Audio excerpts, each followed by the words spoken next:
Como é que você declara um array ou um vetor? Veja que eu estou falando de array ou vetor. Array vetor é o quê? Unidimensional. Primeiro você faz o quê? O tipo. Qual é o tipo que você quer armazenar dentro de todos esses compartimentos? Lembre que é uma variável homogênea, então tudo aqui tem que ser igual. Ah, eu quero um int, eu quero um double, eu quero um struct, enfim. O nome desse array, que aqui no caso a gente foi dado notas, e a quantidade de elementos. Chamo mais uma vez a atenção. Quantidade de elementos. Isso não vai indicar o último índice. Tá? Por quê? Olha lá. Ó. Float notas 5. Até destaquei bastante aqui. Como é que você lê isso aqui? Eu quero um array capaz de armazenar floats dentro dele com 5 compartimentos. Como o índice começa do 0, esses compartimentos vão ser indexados como? Exatamente. 0, 1, 2, 3 e 4. Então, muito cuidado, porque isso aqui não é o último índice, é apenas o tamanho que você quer no array. Como começa de 0, vai sempre de quê? De 0 a tamanho menos 1. Vai de 0 a 5 menos 1. Não é exatamente isso? De 0 a 4. Percebeu? Então, sempre de 0 a tamanho menos 1. E aí nós temos aí, ó, como é que te usa um array? Você pode, claro, quando você tem o nome do array e o índice, você está trazendo o quê? Você está lendo o que está dentro desse índice. Quando você tem aqui essa parte em que você tem algo sendo colocado, é claro que você vai ter isso, esse valor será colocado no array, no índice especificado. E eu também posso fazer o seguinte, como eu consigo ler um array, eu posso ter aqui o quê? O nome do array, índice, que vai para o outro nome do array, índice. Claro, ele vai buscar aqui, por exemplo, um valor, digamos que aqui seja o índice 3 e aqui esteja 4. Então ele pega 4 e coloca, por exemplo, aqui, digamos que aqui seja o índice 0. Então 4 vai para onde? Vai para cá. Simples assim. Vamos imaginar mais uma vez, nós temos aí o array float notas 5. E aí está aí embaixo, indexado de 0 a 4. E eu tenho aí uma variável i igual a 1. E aí eu faço o seguinte, notas 2 igual a 10. E aí, o que é que vai acontecer? Bem natural, né? Então, notas 2 igual a 10, o índice 2 receberá o quê? 10. Então, vamos imaginar como se fosse o computador. Opa. Ele quer que eu vá lá na variável notas, que é uma variável que agora contém compartimentos, ou seja, índice. Ele quer que eu vá lá no índice 2 e coloque o quê? 10. E é o que vai acontecer. Perfeito. E agora? Eu tenho agora notas i mais 2. Aquilo que eu falei para você. Eu posso ter aqui dentro algo que se transforme em um número inteiro positivo. Quem é i? 1. 1 mais 2, 3. Então vai ficar notas 3 igual a 9.8. Olha lá. Ó. Notas 3 igual a 9.8. Então você faz a soma, o computador vai fazer a soma primeiro para chegar no índice.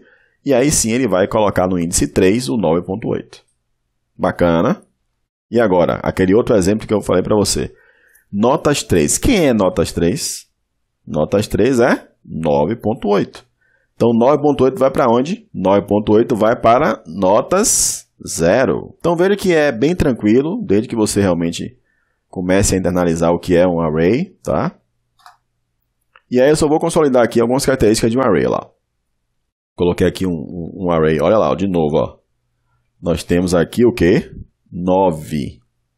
Sendo que vai de 0 a o quê? 8. Exatamente 9 itens. Então, o array tem tamanho fixo.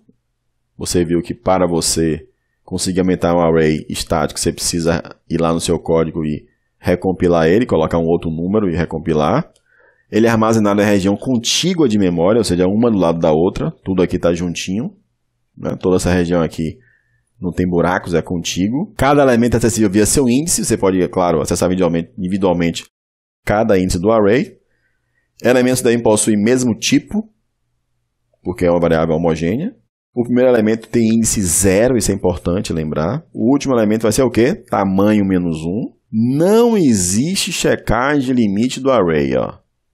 Então você tem que tomar muito cuidado no seu código para não arranjar crash. Por exemplo, aqui nesse array resultados, só vai de 0 até 8, não é isso? Mas se eu colocar resultados 10 igual a 12, vai compilar tranquilo. Mas quando você rodar, provavelmente vai dar um erro em tempo de execução. E o seu programa vai crashar, vai dar um crash. Como é que se inicia um array ou vetor? Você pode fazer o seguinte, para você declarar e já iniciar com algum conteúdo desse array, você pode colocar float notas, por exemplo, 5 igual, aí entre chaves você coloca os valores que você quer iniciar. Então, aqui vai ser o quê?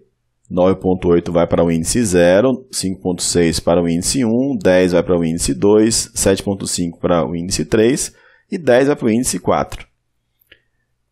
Em relação a C++, você não usa esse igual. Aqui é baseado na linguagem C. Já aqui você não precisa usar esse igual aí. Lembre que a gente está inicializando variáveis em C++ só usando as chaves, não é isso? Você não precisa desse igual. Então, vamos usar a notação C++. Você pode omitir o número de elementos dos colchetes quando você está iniciando com essas chaves.